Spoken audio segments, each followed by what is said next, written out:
ఖచ్చితంగా త్వరలోనే ఆ ఫ్యాక్టరీ తెరుచుకుంటుంది. అంతవరకు మీకు కావాల్సిన డబ్బులు నేను ఇస్తాను. మీరెవ్వరూ భయపడకండి, మీకు నేనున్నాను. ఇది చెప్దామని మిమ్మల్ని ఇక్కడికి పిలిపించాను. అలాగే బాబు. మంచిది బాబు గారు. మేము ఏమీ అడగకుండానే పిలిచి మాకు వరాన్ని ఇచ్చిన మీరు నిజంగా మీరే మాకు దేవుడు బాబుగారు. నేనేం దేవుని కాదు వీరయ్య, నేను మీలాగే మామూలు మనిషిని. కష్టం అంటే ఏంటో తెలిసిన మనిషిని, ఆ కష్టం విలువేంటో తెలిసిన మనిషిని. కష్టాల్లో ఉన్నప్పుడు మనిషి పరిస్థితి ఎలా ఉంటుందో అర్థం చేసుకునే మనిషిని. నేను కూడా మీలాగే కష్టపడి పైకొచ్చాను. అందుకే కష్టం విలువ, కష్టపడే వాళ్ళ విలువ నాకు తెలుసు. మీ పెద్ద మనసుకు మేమెప్పుడూ రుణపడి ఉంటాం బాబు. అలాగే ఆ శంకర్ ప్రసాద్ గారు కావాలని ఇదంతా చేస్తున్నారు. రాణి అమ్మను కూడా మీరే కాపాడాలి బాబు. రాణి మీకు యజమానురాలైతే నాకు మనవరాలు. నా మనవరాలకి ఇబ్బంది వచ్చే పని నేనెందుకు చేస్తాను? తనని ఇబ్బంది పెట్టాలని ఎవరు చూసినా సరే తనని ఎలా కాపాడుకోవాలో నాకు తెలుసు.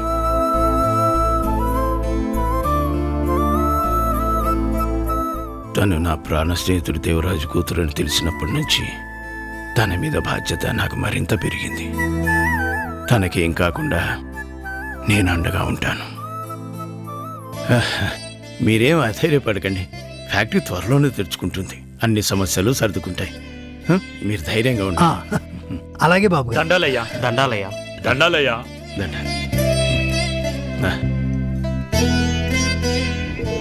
నువ్వు నా భార్యవి కాబట్టి నీతోనే నేనుండాలని ఆ దేవత కోరుకుంది. మీరు దెయ్యాలు కాబట్టి వాళ్ళు నాశనమైపోవాలని కోరుకుంటున్నారు. చాలు గోపి, ఇంకేం మాట్లాడొద్దు. నువ్వు మా గురించి ఏమనుకుంటున్నావో, ఏం ఆలోచిస్తున్నావో నాకు పూర్తిగా అర్థమైంది. ఇప్పుడే చెప్తున్నాను, ఏ వ్యక్తికైనా భార్య సర్వస్వం అవ్వాలి, భార్య జీవితం అవ్వాలి, భార్య చెప్పిందే జీవితంలో ఆచరించాలి. అలా ఉన్న కుటుంబాలే బాగుంటాయి. నువ్వు నా మాట వినాలి. ఫ్యాక్టరీ మూసేసిన విషయంలో ఏదో సాయం చేస్తానని చెప్పావంట కదా, అది చెయ్యడానికి వీల్లేదు. వాళ్ళని ఆదుకోవడానికి అస్సలు వీల్లేదు. ఇది నీ భార్యగా నేను నీకు చెప్తున్న మాట. ఈ మాటని నువ్వు జవదాటడానికి వీల్లేదు. ఇంకొక మాట మాట్లాడితే పళ్ళు రాలగొడతాను. నేను చదివిన చదువు, భార్య మీద చేయి చేసుకోకూడదనే సంస్కారం నన్నిప్పుడు ఆపుతుంది. లేదు అంటే నీ అంతం చూసుండేవాణ్ణి.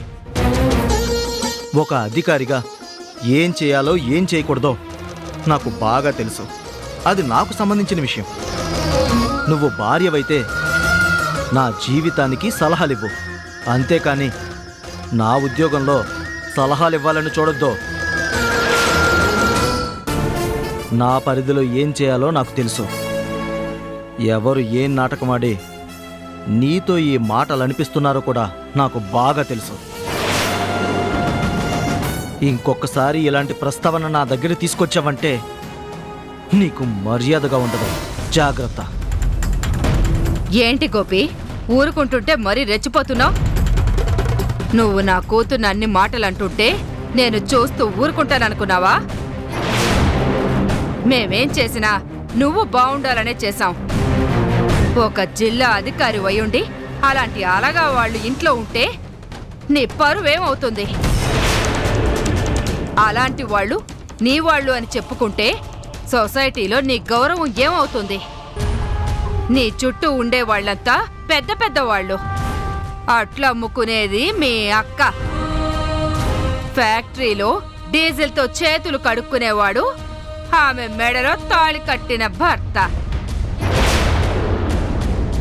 వాళ్ళు నీ వాళ్ళు అని నువ్వు చెప్పుకుంటే నిన్ను జనాలు ఎలా చూస్తారో అలా నిన్ను చూడకూడదని నీ స్టేటస్ ఇది అని చెప్పటానికి మా ఇంటికి తీసుకొచ్చాం. అది అర్థం చేసుకోకుండా మమ్మల్ని తప్పు పడతావేంటి? స్టేటస్ అనేది ఉండే భవనాల్లోనో తిరిగే కార్లలోనో ఉండదండి. మనిషి ప్రవర్తనలో ఉంటుంది, మనిషిలా బ్రతకడంలో ఉంటుంది. సుష్మా ఇలా పాడవడానికి కారణం మీరు. తనకి కాదు, ముందు మీకు బుద్ధి చెప్పాలి. ఇంకొకసారి మా విషయంలో కలగజేసుకుంటే మీ మర్యాద మీరు కోల్పోతారు. జాగ్రత్త.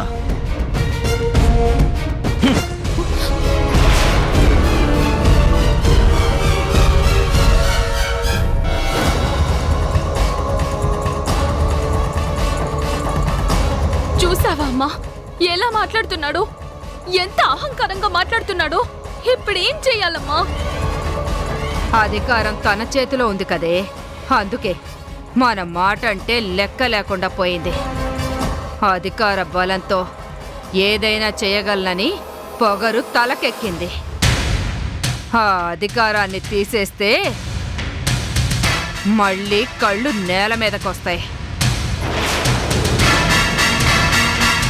ఈ గొడవలింకా ఎంత అనర్థాలకు దారి తీస్తాయో అని భయంగా ఉంది. జరిగిందేదో జరిగిపోయిందండి. గతాన్ని తలుచుకోవడం వల్ల ప్రయోజనం ఉండదు. సమంత ఇంటికొచ్చేసింది కదా, ఇకనైనా మీరు కోపాన్ని తగ్గించుకోండి. వాళ్ల మీద ఎలాంటి ప్రతీకార చర్యలకి దిగకండి. వాళ్ల మానాన్న వాళ్ళని వదిలేయండి. వాళ్ళు మన ఇంటికి రావడం లేదు, మనం వాళ్ల వైపు కన్నెత్తి కూడా చూడ్డం లేదు. అనవసరమైన గొడవలు మాత్రం పెట్టుకోకండి.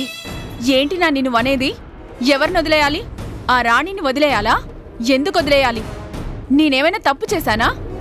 సరే, తాతి వెళ్ళడిగితే కేసు విత్డ్రా చేసుకోనని ఆ రాధా చెప్పాడంట.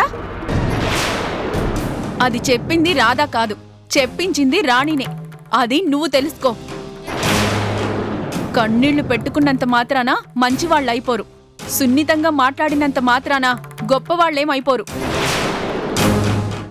వాళ్ళు మనసులో ఎంతో పగని పెట్టుకొని బయటికి మాత్రం నీ దగ్గర అమాయకంగా నటిస్తున్నారు.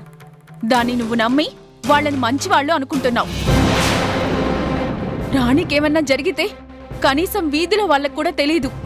కానీ మన ఇంట్లో ఏదైనా జరిగితే సిటీ మొత్తానికి తెలుస్తుంది. అది వాళ్ళ స్టేటస్కి మన స్టేటస్కి ఉన్న తేడా. అది మర్చిపోయి తాతిని వాళ్ళు ఎదిరించారు. కావాలని నన్ను పోలీస్ స్టేషన్లో ఉంచారు. ఇంకా నువ్వు వాళ్ళకి సపోర్ట్ చేస్తున్నావా? ఈ విషయంలో ఊరుకునే ప్రసక్తే లేదు. ఇంతకింత పగ తీర్చుకోవాల్సిందే. నువ్వు చిన్నపిల్లవి, నీకేం తెలీదు, మాట్లాడకు. ఏంటొదినా, సమంత చిన్నపిల్ల కాదు. అయినా సమంత ఏ తప్పు చేయలేదు. ఇదంతా వాళ్ళు కావాలని చేస్తున్నారని నీకు అర్థం కావటం లేదా? మన ఇంటి పరువు తీసిన వాళ్ళని వదిలేయవలసిన అవసరం లేదు. ఈ ఇంటి మనవరాలకు ఇంత అవమానం జరిగినా నువ్వదేది పట్టించుకోకుండా వాళ్ల వైపు మాట్లాడటం నాకు చాలా బాధగా ఉంది. అది కాదు వదినా, నేనెందుకు చెప్తున్నానంటే, చూడు పూర్ణ, నీ మంచితనాన్ని నేను అర్థం చేసుకోగలను. ఎవరు బాధపడకూడదని నువ్వు కోరుకుంటున్నావు. కాని వాళ్ళు మనల్ని బాధ పెడుతున్నారు. అది నువ్వు తెలుసుకోలేకపోతున్నావు. వాళ్ళు ఏం చేయగలరో వాళ్ళు చేశారు. నా ఇన్ఫ్లుయెన్స్ ఉపయోగించి నా మనవరాల్ని బయటికి తీసుకొచ్చాను గాని ఈ విషయాన్ని మాత్రం వదిలే ప్రసక్తే లేదు. వదిలేయమని నువ్వు చెప్పొద్దు.